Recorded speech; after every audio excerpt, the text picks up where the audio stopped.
the 2024 Korean zombie blockbuster you can't miss, Netflix's Badland Hunters, has finally arrived. Following Train to Busan, Ma Dong-suk, also known as the One Punch Man, is once again caught in an apocalyptic crisis, with a once-in-a-millennium mega-earthquake coupled with bloodthirsty, brutal zombies. Will Ma Dong-suk survive this desperate situation?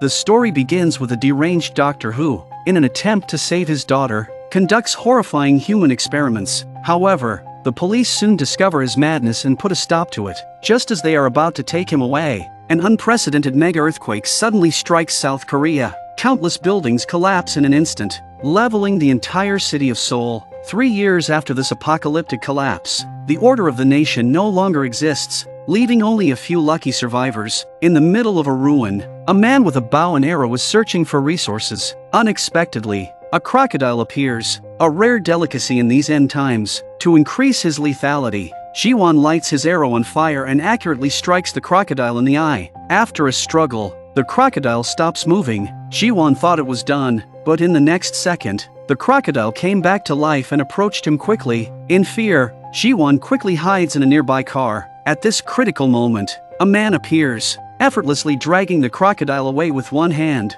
and then swiftly beheads it with a machete. Later, they bring the crocodile carcass to the survivors' settlement, setting up a stall to distribute it. In these desperate times, food is scarce and must be exchanged for corresponding resources, though often just symbolic items like hats, gold and jewelry have become worthless. A wealthy woman tries to exchange her watch and jewelry for the entire tail of the crocodile but only gets a snake in return. However, she doesn't mind as she has her eyes on Namsan. At that moment, Ji-won suddenly greeted happily, and it turned out to be Suna who had arrived with her grandmother as well. To thank Namsan for his help, the grandmother has specially prepared a scarf for him. Namsan, in return, gives them the choicest cut of meat. From Ji-won's excited expression, it's clear he has feelings for Suna. However, this harmony is soon disrupted. A car suddenly barreled into the camp and a group of men got out claiming that they were police officers here to catch a criminal. No sooner had they spoken than one of them realized that one of the survivors bore a striking resemblance to the portrait of the culprit,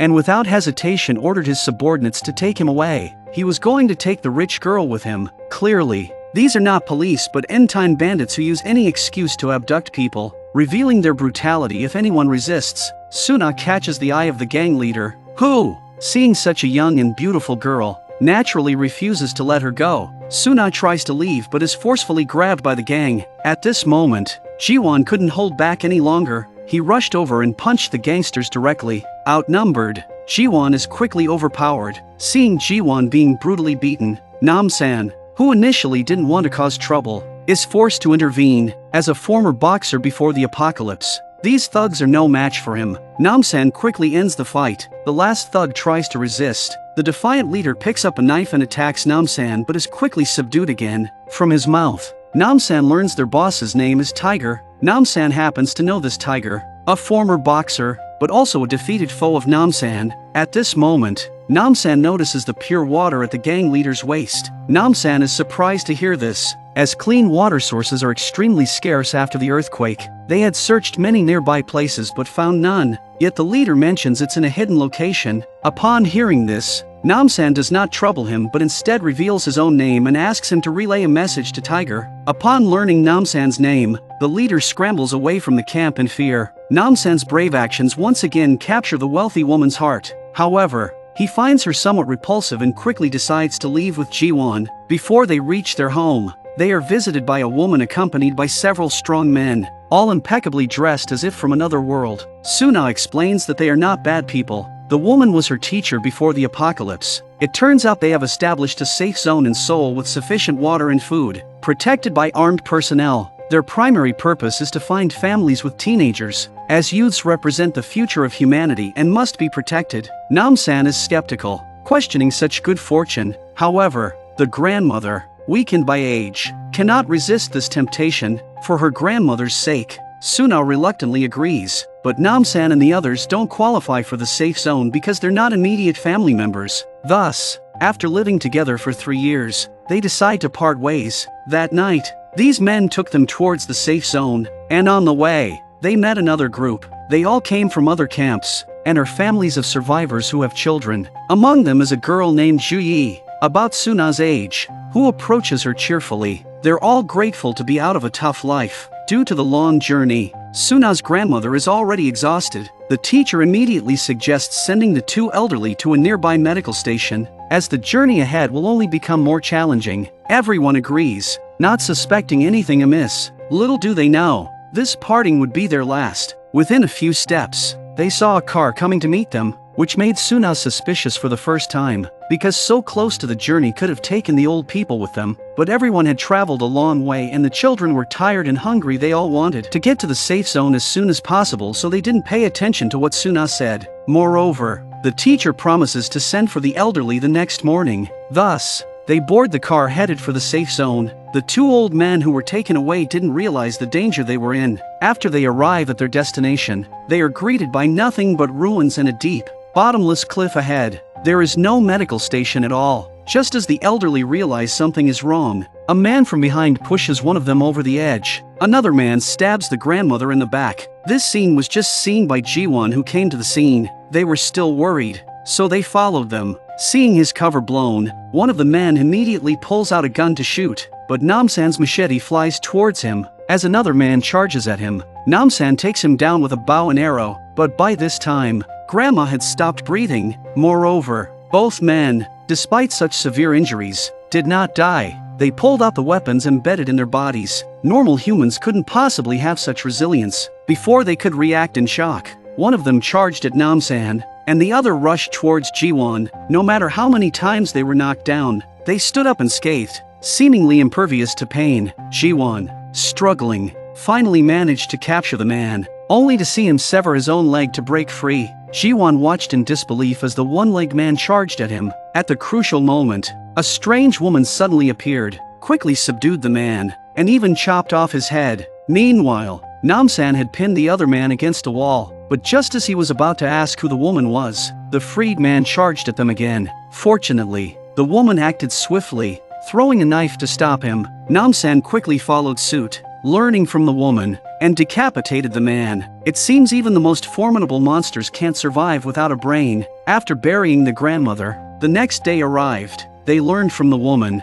Hoon-ho, about her identity and why these two men were so resilient. Hoon-ho, a former Special Forces soldier, had been rescuing survivors with her captain, Sang-sa, and established a safe zone in an intact apartment building. But everything changed with the arrival of a man, the Dr. Ji-soo, who initially conducted human experiments. In the apocalypse, the safe zone desperately needed a doctor, so Eun-ho thoughtlessly welcomed Ji-soo, but they didn't know that Ji-soo was a pervert. Disappearance of children in the apartment led Eun-ho to uncover Ji-soo's secret. Ji-soo had resumed human experimentation, with Sang-sa's silent consent. Unknown to Eun-ho, Sang-sa realized that their secret had been exposed, so he had no choice but to confess. And he also showed Eun-ho the results of Ji-soo's research. Unexpectedly, a fallen soldier miraculously stood up as Sang-sa finished speaking. Eun-ho was incredulous. Ji-soo had survived the earthquake thanks to this research. Believing himself to be a new type of human, he urged Eun-ho to undergo the transformation,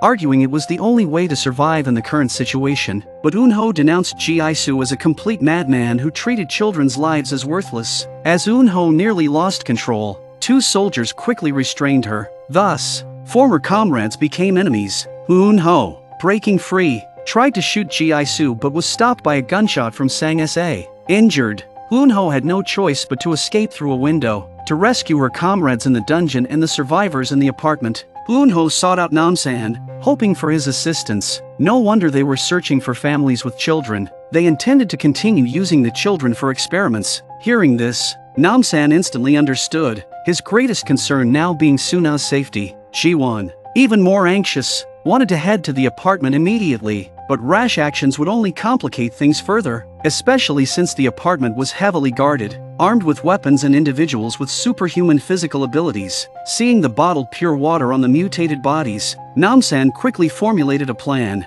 recognizing it as the same type of water they had seen the day before. The gang leader had also mentioned an apartment, suggesting a certain connection between Tiger and the apartment, and by now Suna and the others had reached the flat. On the surface, it seemed ideal: fully armed soldiers on guard, an abundance of vegetables, endless pure water, and even solar power. The survivors appeared very happy. However, They were unaware that this was all an illusion created by Ji-Su. Since Eun-ho left, Ji-Su had taken charge. He separated children from their parents under the guise of education, rewarding well-behaved children with ample food. Everyone thought these were rewards for academic excellence, not realizing Ji-Su was using the children for experiments. Soon, Suna and Ju-yi were also taken to a classroom, but the atmosphere was eerie, with each child looking somber and having strange scars behind their ears. And the subjects taught by the teacher were also strange, all about human evolution. Perhaps it's because of the rich reward that Ju-yi is listening so attentively and getting recognition from Ji-Su and the teacher. Suna wanted to know when she could see her grandmother,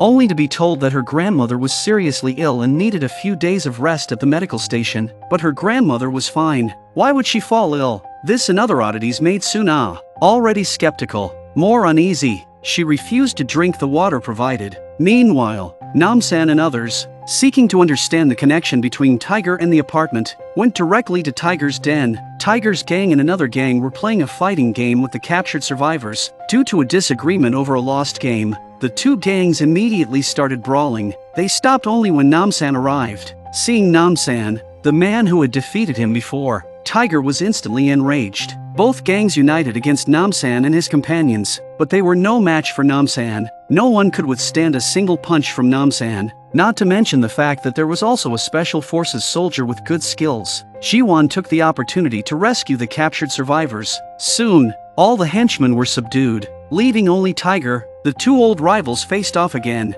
but Tiger was quickly knocked down with a single punch. Seeing this, the other gang fled in terror. What followed was a brutal interrogation. Namsan wanted to find out the origin of the pure water and the exact relationship between Tiger's gang and the apartment. It's good to be young and fall asleep right away. Seeing that his turn was coming, Tiger rushed to tell everything he knew. It turns out they were exchanging the survivors for those bottles of pure water from the apartment. Initially, the apartment accepted anyone, but now they only wanted teenagers. However, Tiger was unaware that they were being used for live experiments. Hearing this, Namsan once again swung his fist, sending Tiger into dreamland. Then, they immediately headed to the apartment in a truck, taking Tiger and his men with them. Meanwhile, Suna quietly sneaked out in the apartment, determined to uncover the hidden secrets. Accidentally, she found herself in Ji-Su's office and discovered the truth about his perverse experiments and the children's plight. Next, Suna opened a door and found Ju-yi lying on a bed,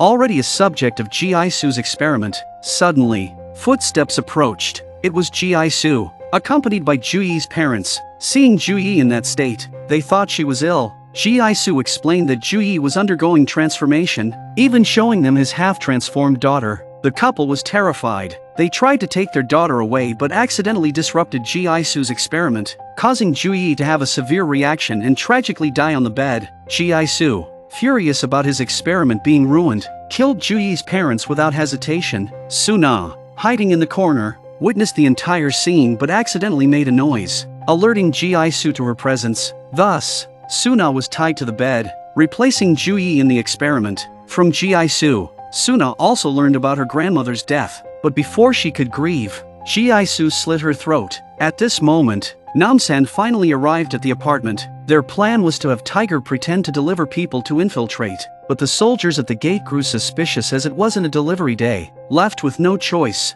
Namsan decided to forcefully break through, charging under heavy gunfire until the truck stopped inside the apartment. Their first mission was to rescue Eun-ho's companions, then save the other survivors. But upon reaching the dungeon, they noticed something was off. The soldiers hadn't followed them, and the cells were unlocked. Only when Eun-ho's companions turned around did they realize the truth. Eun-ho's companions had already become victims of Ji-Su's experiments, turning into emotionless zombies. In the next second, all the zombies swarmed out. Namsan stood in front, swiftly taking down several zombies. Ji-won also managed to shoot a zombie that leaped at him, but seeing her former comrades turned into zombies, Eun-ho froze in place. At that moment, a zombie suddenly lunged at Eun-ho, and Ji-won had to step forward to help. With Ji-won's reminder, Eun-ho also joined the fight, and soon there were only a few zombies left. But the last zombie, even without legs, quickly pounced towards Namsan. Before they could catch their breath, Ji-Su's voice came over the loudspeaker. He told the survivors that there were intruders and warned them not to go outside. He also threatened Namsan and the others to leave or face consequences. Namsan, not wanting to waste words, smashed the speaker with one punch, but at the same time, Ji-Su's men surrounded them. Sensing someone outside the door, Namsan decisively aimed his gun at the steel door and took down a large group with one shot. However, more soldiers followed, and they had to split up. Jiwan and Eunho went upstairs to rescue people, leading Namsan to hold off the soldiers. First, he shot a fire extinguisher on the ground, then took the opportunity to fire several shots from his gun, but soon he ran out of bullets and had to pull out his large machete. Despite the awkwardness, Namsan's posture with the machete was quite cool. After dealing with a few soldiers, one of them shot Namsan's machete in half. Namsan took advantage of the situation to throw the broken blade at his opponent, then quickly charged forward to retrieve the broken blade and took down the remaining enemies. After the fight, Namsan found many survivors in a room inside and learned Suna's whereabouts from them. On his way upstairs, Namsan picked up a rifle, unfortunately empty of bullets, but the rifle wasn't useless. After all, climbing stairs was more difficult for Namsan than fighting. Meanwhile, Eunho was in trouble as she encountered Sang Sa. Sang Sa, after undergoing modification, was very powerful, and Eunho was no match for him, getting thrown out after a few rounds. On the other side, Jiwan reached the classroom and used his gun to force the teacher to lead him to Suna. But on the way, he encountered Sang Sa. Luckily, Namsan also arrived at that moment. He told Jiwan to go ahead and leave Sang Sa to him. In the lab, Ji-Su used Suna to develop a new product and immediately injected himself with it. At this time, Suna, who was on the bed, also woke up. Ji-Su was surprised she woke up so quickly, but Ji-Su soon felt something was wrong with his body. Obviously a bad reaction to the recently injected drug. It turns out that before the experiment, one had to drink the water prepared by Ji-Su. Since Suna hadn't drunk a drop, Ji-Su's drug not only had no effect but also adversely affected his body. Furious, Ji-Su prepared to kill Suna when suddenly Jiwan, holding the teacher hostage, arrived in time, but Ji-Su used Suna as a hostage to force Jiwan to drop his weapons. Then, a female soldier suddenly rushed over and knocked Jiwan down. Ji-Su picked up the dropped grenade, and then ordered them to pack his daughter in a suitcase, planning to leave immediately. On the other side, Namsan and Sang Sa were still engaged in a fierce battle. Although Sang Sa's physical capabilities had been greatly enhanced, Namsan still managed to overpower him, but because Sang Sa is very hard to beat, Namsan has suffered a lot. In the end, Namsan had to throw Sang Sa out of a window and use the shattered glass to decapitate him. As Ji-Su was preparing to leave, Namsan arrived just in time. He snatched the female soldier's pistol and decisively shot the teacher. They immediately scuffled together. The injured teacher was mercilessly abandoned by Ji-Su. As Ji-Su left, he dropped the grenade he had just picked up. After the explosion, Namsan used a door panel to enter and rescue people, fortunately finding them unharmed. As they prepared to pursue Ji-Su, they encountered Eunho, who had regained consciousness in the hallway. Meanwhile, Ji-Su had reached the ground floor with his daughter, but a large group of survivors, who had learned the truth, was already waiting for him. Unable to contain their anger, they furiously attacked Ji-Su and spilled his research findings on the ground. Suddenly, Ji-Su screamed loudly, scaring everyone away. It turned out the drug he had injected earlier had caused him to mutate. Seeing his research destroyed, Ji-Su completely lost control. As it was his only hope to revive his daughter, he frantically picked up weapons from the ground and started shooting wildly at the crowd, killing most of the survivors in an instant. But when Ji-Su regained his senses, he realized that the suitcase containing his daughter had also been shot. In desperation, he opened the suitcase to find his daughter had been hit by a bullet. Beyond saving, his daughter's death completely broke Ji-Su,